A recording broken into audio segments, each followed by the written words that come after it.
Ramona Quimby, age 8, by Beverly Cleary. Chapter 3. The Hard-Boiled Egg Fad. With all 4 members of the family leaving at different times in different directions, mornings were flurried in the Quimby household. On the days when Mr. Quimby had an 8 o'clock class, he left early in the car. Beezus left next because she walked to school and because she wanted to stop for Mary Jane on the way. Ramona was third to leave. She enjoyed these last few minutes alone with her mother, now that Mrs. Quimby no longer reminded her she must be nice to Willa Jean. "Did you remember to give me a hard-boiled egg in my lunch like I asked?" Ramona inquired one morning. This week, hard-boiled eggs were popular with third graders, a fad started by Yard Ape, who sometimes brought his lunch. Last week, the fad had been individual bags of corn chips. Ramona had been left out of that fad because her mother objected to spending money on junk food. Surely her mother would not object to a nutritious hard-boiled egg. "Yes, I remembered the hard-boiled egg, you little rabbit," said Mrs. Quimby. "I'm glad you have finally learned to like them."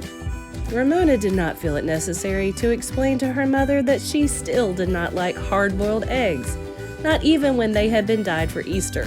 Neither did she like soft-boiled eggs, because she did not like slippery, slithery food. Ramona liked deviled eggs, but deviled eggs were not the fad.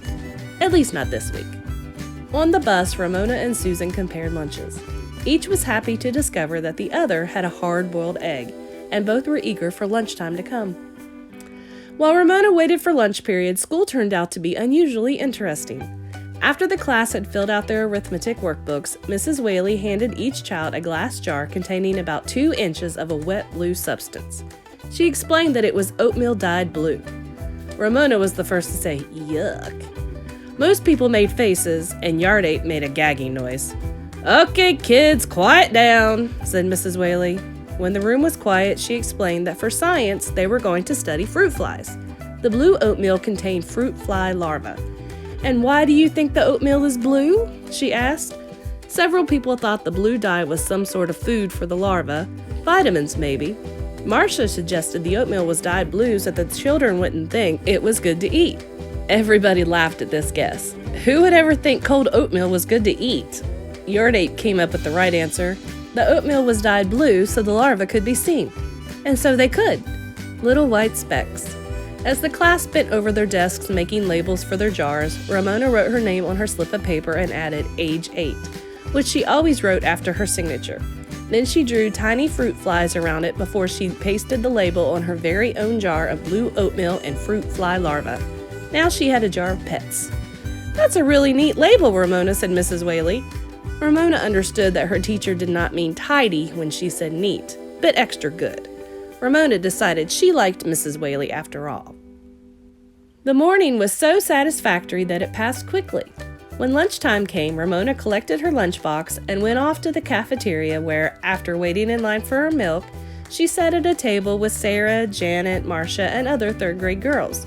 She opened her lunchbox, and there, tucked in a paper napkin, snug between her sandwich and an orange, was her hard-boiled egg, smooth and perfect, the right size to fit her hand. Because Ramona wanted to save the best for the last, she ate the center of her sandwich, tuna fish, and poked a hole in her orange so she could suck out the juice. Third graders did not peel their oranges. At last, it was time for the egg. There were a number of ways of cracking eggs. The most popular, and the real reason for bringing an egg to school, was knocking the egg against one's head. There were 2 ways of doing so, by a lot of timid little raps or by one big whack. Sarah was a rapper. Ramona, like Yard Ape, was a whacker. She took a firm hold on her egg, waited until everyone at her table was watching, and whack!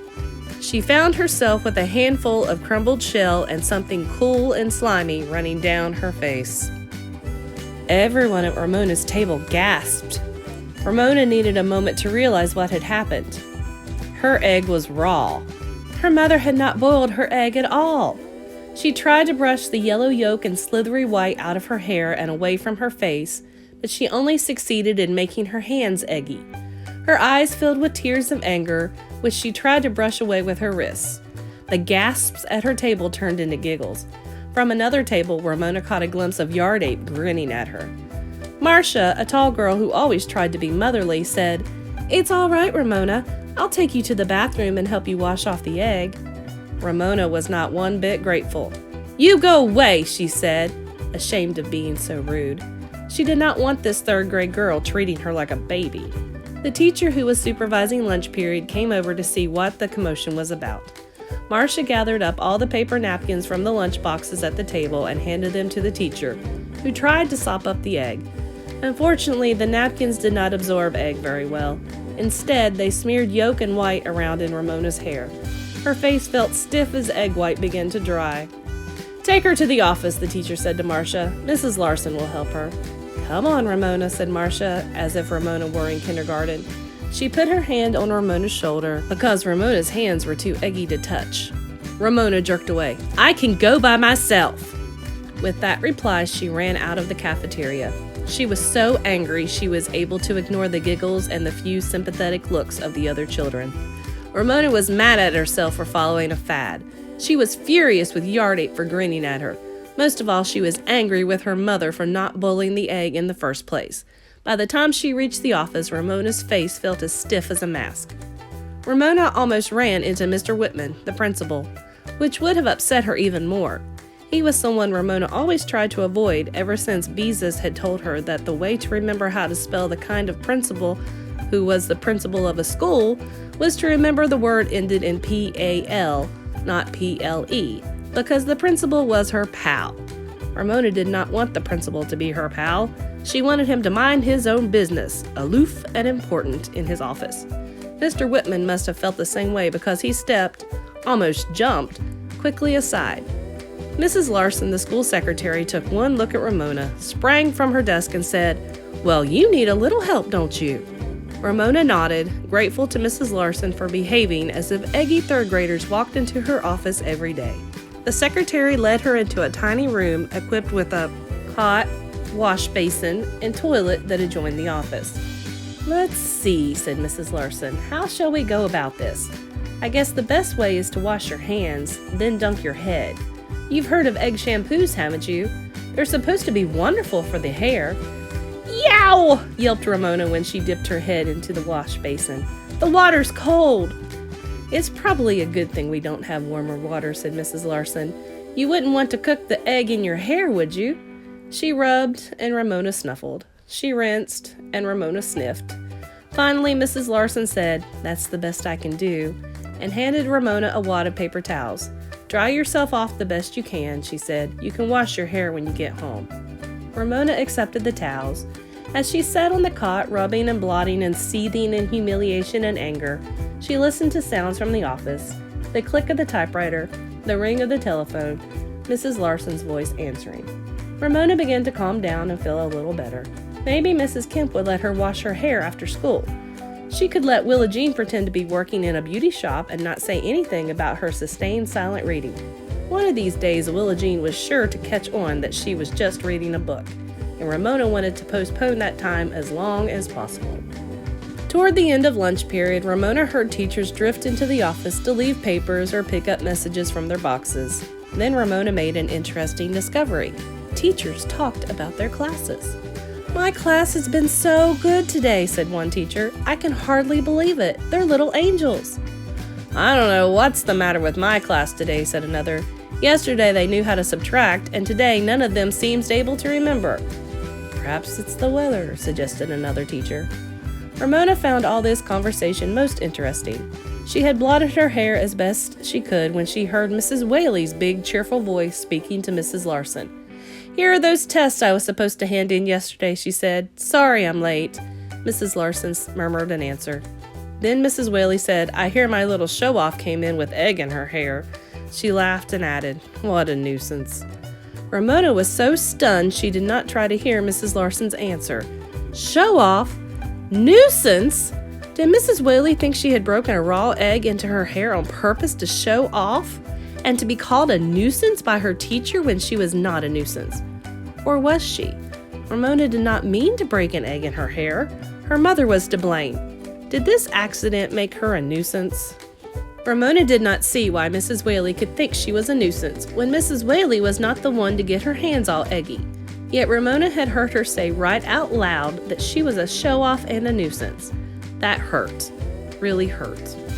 Ramona sat as still as she could with the damp paper towels in her hand. She did not want to risk even the softest noise by throwing them into the wastebasket.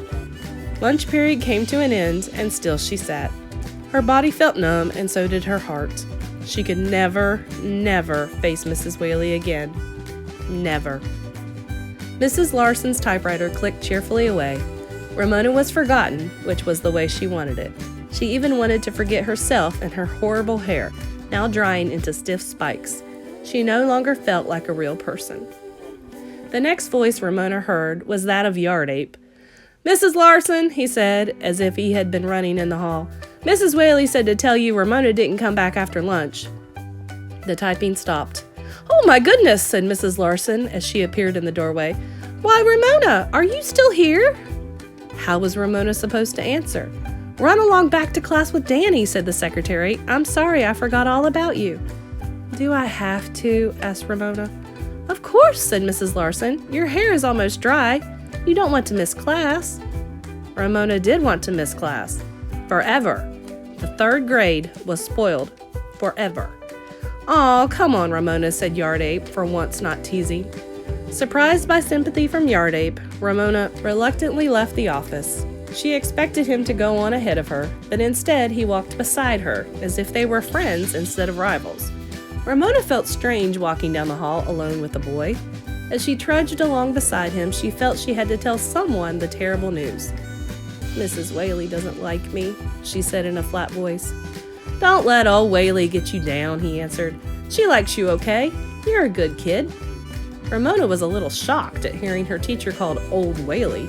However, she squeezed comfort from Yard Ape's opinion. She began to like him. Really like him. When they reached their classroom, Yard Ape, perhaps thinking he had been too nice to Ramona, turned and said to her with his old grin, "Egghead." Oh! There was nothing for Ramona to do but follow him into the classroom. Sustained silent reading, or DEAR, as Mrs. Whaley called it, was over, and the class was practicing writing cursive capital letters. Mrs. Whaley was describing capital M as she wrote it on the board. Swoop down, swoop up, down, up again, and down. Ramona avoided looking at her teacher as she got out paper and pencil and began to write the capital letters of the alphabet in careful, even script. She enjoyed the work, and it soothed her hurt feelings until she came to the letter Q. Ramona sat looking at the cursive capital Q, the first letter of her last name. Ramona had always been fond of Q, the only letter of the alphabet with a neat little tail. She enjoyed printing Q, but she did not like her written Q. She had made it right, but it looked like a big floppy 2, which Ramona felt was a dumb way to make such a nice letter. Ramona decided right then and there that she would never again write a cursive Q. She would write the rest of her last name, MB, in cursive, but she would always, no matter what Mrs. Whaley said, print her capital Qs. "So there, Mrs. Whaley," thought Ramona. "You can't make me write a cursive Q if I don't want to." She began to feel like a real person again.